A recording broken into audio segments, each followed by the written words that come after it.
ପିଲାମାନେ ଆଜି ଆମେ ପଢ଼ିବା ଷଷ୍ଠ ଶ୍ରେଣୀ ବିଜ୍ଞାନ ବହିର ପ୍ରଥମ ଅଧ୍ୟାୟ, ଯାହାର ନାମ ହେଉଛି ଖାଦ୍ୟର ଉତ୍ସ। ହେଲୋ ପିଲାମାନେ, ଜୟ ଜଗନ୍ନାଥ। ମୁଁ ସୌମ୍ୟରଞ୍ଜନ ମାର୍ଥା ଆପଣମାନଙ୍କୁ ସ୍ୱାଗତ କରୁଛି ମୋ ୟୁଟ୍ୟୁବ୍ ଚ୍ୟାନେଲ୍ ମାର୍ଥା ଏଜୁକେସନ୍କୁ। ପିଲାମାନେ ଏଇଭଳି ଭାବରେ ମୋ ସହିତ ଯୋଡ଼ି ହୋଇ ରହିବା ପାଇଁ ଆପଣମାନେ ମୋ ଚ୍ୟାନେଲକୁ ସବସ୍କ୍ରାଇବ୍ କରି ବେଲ୍ ଆଇକନ୍କୁ ପ୍ରେସ୍ କରିଦିଅନ୍ତୁ, ଯାହାଫଳରେ କି ମୋ ନ୍ୟୁ ଭିଡ଼ିଓର ନୋଟିଫିକେସନ୍ ଆପଣଙ୍କ ପାଖରେ ସହଜରେ ପହଞ୍ଚି ଯାଇପାରିବ। ପିଲାମାନେ ଚାଲନ୍ତୁ ଆଉ ଡେରି ନ କରି ଜଲ୍ଦି ଭିଡ଼ିଓଟିକୁ ଷ୍ଟାର୍ଟ କରିବା। ପିଲାମାନେ ଆମେ ଆଜି ଦେଖିବା ଖାଦ୍ୟର ଉତ୍ସ। ଖାଦ୍ୟର ଉତ୍ସ କ'ଣ? ପିଲାମାନେ ଖାଦ୍ୟର ଉତ୍ସ ପଢ଼ିବା ପୂର୍ବରୁ ପ୍ରଥମେ ଆମକୁ ଜାଣିବାକୁ ପଡ଼ିବ ଯେ ଖାଦ୍ୟ କ'ଣ। ଖାଦ୍ୟ କ'ଣ ନା ଖାଦ୍ୟ ହେଉଛି ଆମେ ଯାହା ଖାଇଥାଉ ତାକୁ ଆମେ ଖାଦ୍ୟ କହୁ। ଉଦାହରଣ କ'ଣ ନା ଉଦାହରଣ ହେଉଛି ଭାତ, ରୁଟି, ଫଳ, ପନିପରିବା ଇତ୍ୟାଦି। ପିଲାମାନେ ଆମେ ଯାହା ଖାଉଥାଉ ତାକୁ ଆମେ ଖାଦ୍ୟ କହିଥାଉ, ଆଉ ଯେଉଁଗୁଡ଼ା ନ ଖାଇଥାଉ ସେଗୁଡ଼ାକୁ କ'ଣ କହିଥାଉ ନା ସେଗୁଡ଼ାକୁ ଅଖାଦ୍ୟ ବୋଲି ଆମେ କହିଥାଉ। ଅଖାଦ୍ୟ ଯେମିତିକି ଅଖାଦ୍ୟର ଉଦାହରଣ ହେଉଛି ବାଲି, ଗୋଡ଼ି, ମାଟି, ପଥର ଇତ୍ୟାଦି। ପିଲାମାନେ ଖାଦ୍ୟ କେଉଁମାନେ ଖାଆନ୍ତି? ପିଲାମାନେ ଖାଦ୍ୟ କେଉଁମାନେ ଖାଆନ୍ତି ନା ଖାଦ୍ୟ ପିଲାମାନେ ମଣିଷ ଖାଏ, ପଶୁ ପକ୍ଷୀ ଖାଆନ୍ତି, ଗଛଲତା, ଯେଉଁମାନଙ୍କର ଜୀବନ ଅଛି ପିଲାମାନେ ସେମାନେ ଖାଦ୍ୟ ଖାଆନ୍ତି। ଯେଉଁମାନଙ୍କର ଜୀବନ ଅଛି ସେମାନେ ଖାଦ୍ୟ ଖାଆନ୍ତି, ଆଉ ଯେଉଁମାନଙ୍କର ଜୀବନ ନାହିଁ ସେମାନେ ଖାଦ୍ୟ ଖାଇପାରନ୍ତି ନାହିଁ। ଯେମିତିକି ଉଦାହରଣ ହେଉଛି ଚୌକି, ଟେବୁଲ, କବାଟ, ଝରକା ଇତ୍ୟାଦି। ମାନେ ମଣିଷ କ'ଣ କରିଥାଏ? ମଣିଷ କ'ଣ ଖାଇଥାଏ ନା ମଣିଷ ଖାଇଥାଏ ଭାତ, ଡାଲି, ମାଛ, ମାଂସ, ପନିପରିବା, ଫଳ ଇତ୍ୟାଦି। ସେମିତି ପିଲାମାନେ ପଶୁମାନେ କ'ଣ ଖାଇଥାନ୍ତି? ପଶୁମାନେ ଖାଇଥାନ୍ତି ଉଦ୍ଭିଦରୁ ଯାହା ମିଳୁଛି ସେସବୁ ଜିନିଷ ଖାଇଥାନ୍ତି। ପକ୍ଷୀମାନେ କ'ଣ ଖାଆନ୍ତି ନା ପୋକ, ଜୋକ ଇତ୍ୟାଦି ଏସବୁ ଜିନିଷ ଖାଆନ୍ତି। ସେଇଭଳିଆ ଗଛ କ'ଣ ଖାଏ? ଗଛ ଖାଏ ତମେମାନେ ଜାଣିଛ ଯେ ଗଛ ସୂର୍ଯ୍ୟ କିରଣ, ଖଣିଜ ଲବଣ, ଜଳ ଇତ୍ୟାଦି ସବୁ ଖାଉଛି। ବୁଝିପାରିଲ ପିଲାମାନେ? ଆମେ ଯେଉଁ ସବୁ ଖାଦ୍ୟ ଖାଉଛେ ସେ ପଶୁପକ୍ଷୀମାନେ କ'ଣ ସେଇ ସବୁ ଖାଦ୍ୟ ଖାଇପାରିବେ କି? କି ପଶୁପକ୍ଷୀମାନେ ଯେଉଁ ଖାଦ୍ୟ ଖାଉଛନ୍ତି ଆମେ କ'ଣ ସେଇ ସବୁ ଖାଦ୍ୟ ଖାଇପାରିବା? ଖାଇପାରିବାନି। ସେମିତି ଗଛ ଯେଉଁ ଖାଦ୍ୟ ଖାଉଛି ଆମେ କ'ଣ ସେଇ ଖାଦ୍ୟ ଖାଇପାରିବା କି? ହଁ, ଜଳଟା ଆମେ ଗ୍ରହଣ କରୁଛେ, ଜଳଟା ଆମେ ପିଉଛେ, କିନ୍ତୁ ଖଣିଜ ଲବଣ, ସୂର୍ଯ୍ୟ କିରଣକୁ ଆମେ ଖାଇପାରିବା କି? ଖାଇପାରିବାନି। ତେଣୁକରି ସମସ୍ତଙ୍କର ଖାଦ୍ୟ ଏଠି ଅଲଗା ଅଲଗା ହେଇଥାଏ। ସମସ୍ତଙ୍କ ଖାଦ୍ୟ ଏଠି ଅଲଗା ଅଲଗା ହେଇଥାଏ। କେମିତି ଅଲଗା ଅଲଗା ନା ଆମର ଋତୁ, ଅଞ୍ଚଳ, ଚଳଣିକୁ ନେଇ ଆମର ଖାଦ୍ୟ ଅଲଗା ଅଲଗା ରହିଛି। ବୁଝିଲ? ତ ପିଲାମାନେ ପ୍ରଥମେ ଆମେ ଦେଖିବା ଯେ ଚଳଣି ହିସାବରେ ଆମ କ'ଣ ଖାଦ୍ୟଟା କେମିତି ଅଲଗା ଅଲଗା ହେଇଥାଏ ନା ଆମେ ଧରାଯାଉ ଏବେ ଓଡ଼ିଶାରେ ରହୁଛେ, ଆମର ଭାଷାଭାଷୀ, ଆମ ଅଞ୍ଚଳରେ ଆମ ଚଳଣିଟା ଅଲଗା। ସେଇଭଳିଆ ୱେଷ୍ଟ ବେଙ୍ଗଲରେ ତାଙ୍କ ଚଳଣି ଅଲଗା, ସେ ଅନୁସାରେ ସେମାନେ ତାଙ୍କ ଖାଦ୍ୟ ଗ୍ରହଣ କରିଥାନ୍ତି। ତାମିଲନାଡ଼ୁରେ ସେଇଭଳିଆ ତାଙ୍କ ଚଳଣି ଅଲଗା, ସେଥିପାଇଁ ସେମାନେ ତାଙ୍କ ଅଞ୍ଚଳର ଖାଦ୍ୟ ଗ୍ରହଣ କରିଥାନ୍ତି। ତାପରେ ପିଲାମାନେ ଆସିଲା ଅଞ୍ଚଳକୁ ନେଇ ମଧ୍ୟ ପିଲାମାନେ ଖାଦ୍ୟ ବିଭିନ୍ନ ପ୍ରକାର ଅଟେ। ଯେମିତିକି ଆମେ ଏବେ ଭାରତରେ ବସବାସ କରୁଛେ, ଭାରତରେ ଆମେ କ'ଣ ମୁଖ୍ୟତଃ ଭାତ, ରୁଟି, ଡାଲି ଏସବୁ ଜିନିଷ ଖାଉଛେ। ସେମିତି ଆମେରିକାରେ କ'ଣ ଏଇସବୁ ଜିନିଷ ଖାଉଛନ୍ତି ନା ଚୀନରେ ଏସବୁ ଜିନିଷ ଖାଉଛନ୍ତି। ତାଙ୍କର ଖାଦ୍ୟର ଅଲଗା, ସେମାନେ ଅଲଗା ଖାଦ୍ୟ ଖାଉଛନ୍ତି। ସେଭଳିଆ ଋତୁ ଅନୁସାରେ ମଧ୍ୟ ଖାଦ୍ୟ ଅଲଗା ଅଲଗା ହେଇଥାଏ। ଋତୁ ଅନୁସାରେ କେମିତି ଖାଦ୍ୟ ଅଲଗା ଅଲଗା ହେଇଥାଏ ନା ଆମକୁ ଶୀତ ଦିନେ କୋବି ଆଉ ଭେଣ୍ଡିର ପରିମାଣ ଅଧିକ ମିଳୁଛି। ସେଇଆ କ'ଣ ଖରାଦିନେ ମିଳିପାରୁଛି କି? ଖରାଦିନେ ମିଳିପାରୁନି, ଖରାଦିନେ ସେଇଟା କମ୍ ମିଳୁଛି। ସେମିତି ଖରାଦିନେ ଆମକୁ କ'ଣ ଆମ୍ବଟା ମିଳୁଛି ଅଧିକ, ଶୀତ ଦିନେ କ'ଣ ଆମ୍ବ ଅଧିକ ମିଳିପାରୁଛି କି? ଆମ୍ବ ଅଧିକ ମିଳିପାରୁନି। ତେଣୁକରି ଆମର ଋତୁ ଓ ଅଞ୍ଚଳ ଚଳଣିକୁ ନେଇ ଆମର ଖାଦ୍ୟ ଅଲଗା ଅଲଗା ହେଇଥାଏ। ବୁଝିଲ? ପିଲାମାନେ ଖାଦ୍ୟ ଖାଇବା ଦ୍ୱାରା କ'ଣ ହେଇଥାଏ? ପିଲାମାନେ ଆମେ ତ ଦେଖିଲେ କି ଏଠି ବିଭିନ୍ନ ପ୍ରକାର ଖାଦ୍ୟ ଅଛି, ଆଉ ବିଭିନ୍ନ ପ୍ରକାର ଖାଦ୍ୟ ଆମେ ପ୍ରତିଦିନ ଖାଉଛେ। ତ ଖାଦ୍ୟ ଖାଇବା ଦ୍ୱାରା କ'ଣ ହେଇଥାଏ? ଖାଦ୍ୟ ଖାଇବା ଦ୍ୱାରା କ'ଣ ହୁଏ ନା ଖାଦ୍ୟ ଖାଇବା ଦ୍ୱାରା ଆମେ ଜୀବନ ଧାରଣ କରିପାରନ୍ତି ବା ବଞ୍ଚିକି ରହିପାରିବା। ଆମର ରୋଗ ପ୍ରତିରୋଧକ ଶକ୍ତି ବୃଦ୍ଧି ହୋଇଥାଏ ଖାଦ୍ୟ ଖାଇବା ଦ୍ୱାରା, ଆଉ ଆମ ଶରୀରର ବୃଦ୍ଧି ହେଇଥାଏ। ରୋଗ ପ୍ରତିରୋଧକ ଶକ୍ତି ବୃଦ୍ଧି ହେବା ଦ୍ୱାରା କ'ଣ ହୋଇଥାଏ ନା ଆମକୁ ବିଭିନ୍ନ ପ୍ରକାରର ରୋଗ ହେଇନଥାଏ। ରୋଗ ହେଲେ ମଧ୍ୟ ଆମକୁ ଶୀଘ୍ର ଭଲ ଭାବରେ ରୋଗ ପ୍ରତିରୋଧକ ଶକ୍ତି ସହାୟକ ହୋଇଥାଏ, ଆଉ ଆମ ଶରୀରର ବୃଦ୍ଧି ମଧ୍ୟ ଶୀଘ୍ର ହେଇଥାଏ। ଆମେ ଖାଦ୍ୟ ନ ଖାଇଲେ କ'ଣ ହେବ ନା ଖାଦ୍ୟ ନ ଖାଇଲେ ଆମେ ଅସୁସ୍ଥ ହେଇଯିବା। କିଛି ଦିନ ପରେ ଆମକୁ ଦୁର୍ବଳ ଲାଗିବ ଆଉ ଦୁର୍ବଳରେ ରହି ରହିକା ଆମକୁ ବହୁତ ଆମେ କିଛି କାମ କରିବାକୁ ଇଚ୍ଛା ହବନି କି କୌଣସି ବି ଉଠିବା ପାଇଁ ବି ଇଚ୍ଛା ହବନି। ତ ପିଲାମାନେ ଖାଦ୍ୟ ଯଦି ନ ଖାଇବା ପରିଶେଷରେ ଆମର ମୃତ୍ୟୁ ମଧ୍ୟ ହେଇଯାଇପାରେ ବା ଆମେ ମରି ମଧ୍ୟ ଯାଇପାରିବା। ବୁଝିଲ, ତେଣୁକରି ଖାଦ୍ୟ ଆମର ନିତ୍ୟାନ୍ତ ଆବଶ୍ୟକ। ସେଥିପାଇଁ ଆମେ ପ୍ରତିଦିନ ଅଲଗା ଅଲଗା ଖାଦ୍ୟ ଖାଇବା ଉଚିତ। ବୁଝିପାରିଲେ ପିଲାମାନେ? ତାପରେ ପିଲାମାନେ ଆମେ ଦେଖିବା ଖାଦ୍ୟର ଉପାଦାନ। ପିଲାମାନେ ଖାଦ୍ୟର ଉପାଦାନ କ'ଣ?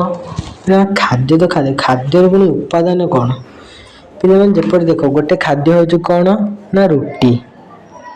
ପିଲାମାନେ ରୁଟିଟା କରିବା ପାଇଁକି ପୁଣି ଆମକୁ କିଛି ଉପାଦାନର ଜରୁରତ ହବ। ତ ମାନେ ଉପାଦାନର କିଛି ଆବଶ୍ୟକ ପଡ଼ିବ। ତ ପିଲାମାନେ ରୁଟି କରିବା ପାଇଁ ଆମକୁ କ'ଣ କ'ଣ ଦରକାର ନା ରୁଟି କରିବା ପାଇଁ ଆମକୁ ମୁଖ୍ୟତଃ ଅଟା, ଲୁଣ ଆଉ ପାଣିର ଆବଶ୍ୟକ ପଡ଼ିଥାଏ। ତ ପିଲାମାନେ ଆମେ ଏଠି ଦେଖ, ରୁଟିଟା କ'ଣ ନା ରୁଟିଟା ହେଉଛି ଖାଦ୍ୟ। ଅଟା, ଲୁଣ, ପାଣି ଏଗୁଡ଼ାକ କ'ଣ ନା ଏଗୁଡ଼ାକ ହେଲା ଉପାଦାନ। ତ ବୁଝିପାରିଲ, ଖାଦ୍ୟ କିଏ ଉପାଦାନ କିଏ? ନା ଖାଦ୍ୟ ତିଆରି ପାଇଁ ଯେଉଁ ସବୁ ଜିନିଷ ଆବଶ୍ୟକ ପଡ଼ିଥାଏ ତାକୁ ଖାଦ୍ୟର ଉପାଦାନ କୁହାଯାଏ। ବୁଝିପାରିଲ? ସେମିତି ଆଉ ଗୋଟେ ଉଦାହରଣ ହେଉଛି ଭାତ। ଭାତ ତିଆରି କରିବା ପାଇଁ ଆମକୁ କ'ଣ ଦରକାର ନା ଚାଉଳ, ପାଣି ଏସବୁ ଦରକାର। ତ ପିଲାମାନେ ଏଠି ଭାତଟା କ'ଣ? ଭାତଟା ହେଉଛି ଖାଦ୍ୟ। ଚାଉଳ ପାଣି ହେଲା ଉପାଦାନ। ବୁଝିପାରିଲ? ତାପରେ ପିଲାମାନେ ଆମେ ଏବେ ଟପିକ୍ ଉପରକୁ ଆସିବା, ଆମେ ଏବେ ବିଷୟ ଉପରକୁ ଆସିବା ଖାଦ୍ୟର ଉତ୍ସ। ପିଲାମାନେ ଖାଦ୍ୟର ଉତ୍ସ କ'ଣ ନା ପିଲାମାନେ ଖାଦ୍ୟ ଆମେ କେଉଁଠୁ ପାଉ? ଖାଦ୍ୟର ଉତ୍ସ କହିଲେ ଖାଦ୍ୟ ଆମେ କେଉଁଠୁ ପାଉ ନା ଖାଦ୍ୟ ଆମେ ମୁଖ୍ୟତଃ ଦୁଇଟି ଜାଗାରୁ ପାଇଥାଉ। ଗୋଟେ ପ୍ରାଣୀ ପାଖରୁ ଆଉ ଗୋଟେ ଉଦ୍ଭିଦ ପାଖରୁ। ପ୍ରାଣୀ ପାଖରୁ ଆମେ କି ଖାଦ୍ୟ ସବୁ ପାଇଥାଉ ନା ପ୍ରାଣୀ ପାଖରୁ ଆମେ ଅଣ୍ଡା, କ୍ଷୀର, ମହୁ, ମାଂସ ଇତ୍ୟାଦି ସବୁ ପାଇଥାଉ। ଆଉ କ'ଣ ନା ଉଦ୍ଭିଦଠୁ ଆମେ କି ଖାଦ୍ୟ ସବୁ ପାଇଥାଉ ନା ଉଦ୍ଭିଦଠୁ ଆମେ ଫଳ, ଡାଲି, ଶାଗ, ପନିପରିବା ଇତ୍ୟାଦି ସବୁ ପାଇଥାନ୍ତି। ତ ପିଲାମାନେ ତମମାନେ ଗୋଟେ ପ୍ରଶ୍ନ ଉଠୁଥିବ, ପିଲାମାନେ ଆଉ ଗୋଟେ ଦେଖ ଏଠି ଲୁଣ ଆଉ ପାଣି। ପିଲାମାନେ ତମମାନେ ଗୋଟେ ପ୍ରଶ୍ନ ଉଠୁଥିବ କି ସାର୍ ଆମେ ତ ଲୁଣ ଆଉ ପାଣି, ଲୁଣକୁ ତ ଆମେ ପ୍ରାଣୀ ଠାରୁ ପାଉନେ କି ଉଦ୍ଭିଦ ଠାରୁ ମଧ୍ୟ ପାଉନେ, ଆଉ ପାଣିଟା ବି ସେମିତି ଆମେ ପ୍ରାଣୀଠୁ ପାଉନେ କି ଉଦ୍ଭିଦଠୁ ପାଉନେ। ପାଣିଟା ତ ଆମେ ମାଟି ତଳୁ ଖୋଳିଲେ ବାହାରୁଛି, ଆଉ ଲୁଣଟା ତ ଆମକୁ ସମୁଦ୍ରରୁ ମିଳୁଛି। ସମୁଦ୍ରରୁ ଆମେ ଲୁଣ ମାରିକି ଖାଉଛୁ। ତାହେଲେ ସାର୍ ଏଇଟା କେମିତି ହବ? ଆପଣ ତ କହିଲେ କି ଖାଦ୍ୟ ଆମର ମୁଖ୍ୟତଃ ଦୁଇଟି ଜାଗାରୁ ମିଳିଥାଏ, ଗୋଟେ ପ୍ରାଣୀ ପାଖରୁ ଆଉ ଗୋଟେ ଉଦ୍ଭିଦ ପାଖରୁ। ପିଲାମାନେ ହଁ, ତମମାନେ ଯାହା କହୁଛ ଠିକ୍ କହୁଛ। ତ ଆମକୁ ପ୍ରାଣୀ ଓ ଉଦ୍ଭିଦ ପାଖରୁ ଖାଦ୍ୟ ମିଳିବା ସହିତ ମଧ୍ୟ ଆମକୁ ଆଉ ଗୋଟେ ଜାଗାରୁ ଖାଦ୍ୟ ମିଳିଥାଏ, ତାହା ହେଉଛି ପ୍ରକୃତି। ପିଲାମାନେ ପ୍ରକୃତିରୁ ଆମକୁ ଏଇ ଲୁଣ ଆଉ ପାଣି ମିଳିଥାଏ। ଲୁଣ ଆଉ ପାଣିକୁ ଆମେ ପ୍ରକୃତିଜାତ ପଦାର୍ଥ ବୋଲି କହିଥାଉ ବା ପ୍ରକୃତିଜାତ ଖାଦ୍ୟ ବୋଲି କହିଥାଉ। ଲୁଣଟା ଆମେ କେଉଁଠୁ ପାଇଥାଉ? ସମୁଦ୍ରରୁ। ସେଭଳି ପାଣିଟା କେଉଁଠୁ ପାଇଥାଉ ନା ମାଟି ତଳୁ। ଯେପରିକି ଆମର ମାଟି ତଳୁ ଖୋଳିଲେ ପାଣି ବାହାରେ, ଯେ ଝରଣା ଅଛି ଆଉ ପୋଖରୀ ଅଛି, ମାନେ ବହୁତ ସାରା ନଦୀ ବି ଅଛି ହେଲା, ଏମିତି ବହୁତ ସାରା।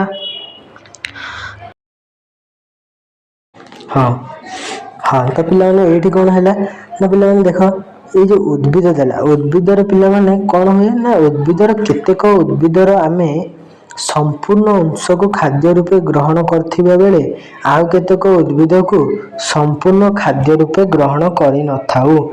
ଦେଖ ପିଲାମାନେ, ସମ୍ପୂର୍ଣ୍ଣ ଉଦ୍ଭିଦକୁ ଆମେ ମାନେ ସେ ଗଛଟାକୁ ଟୋଟାଲ ଆମେ ଖାଦ୍ୟ ରୂପେ ଗ୍ରହଣ କରିଥାଉ। ଏମିତି ଉଦାହରଣ କ'ଣ ନା ଉଦାହରଣ ଦେଖ, ଉଦାହରଣ ହେଉଛି ଗୋଟେ କଖାରୁ ଗଛ। କଖାରୁ ଗଛର ପିଲାମାନେ ଆମେ କ'ଣ ନା କଖାରୁର ଫୁଲ ଖାଉଛେ, ତା ଫଳ ବି ଖାଉଛେ, ତା ପତ୍ରକୁ ବି ଖାଉଛେ, ତା କାଣ୍ଡକୁ ମଧ୍ୟ ଖାଉଛେ। ବୁଝିପାରିଲ? ତ ପିଲାମାନେ ଏଇଟା ଆମର କ'ଣ ହେଲା ନା ଏଇ ଉଦ୍ଭିଦଟିର ଆମେ ସମ୍ପୂର୍ଣ୍ଣ ଅଂଶକୁ ଖାଦ୍ୟ ରୂପେ ଗ୍ରହଣ କରୁଛେ।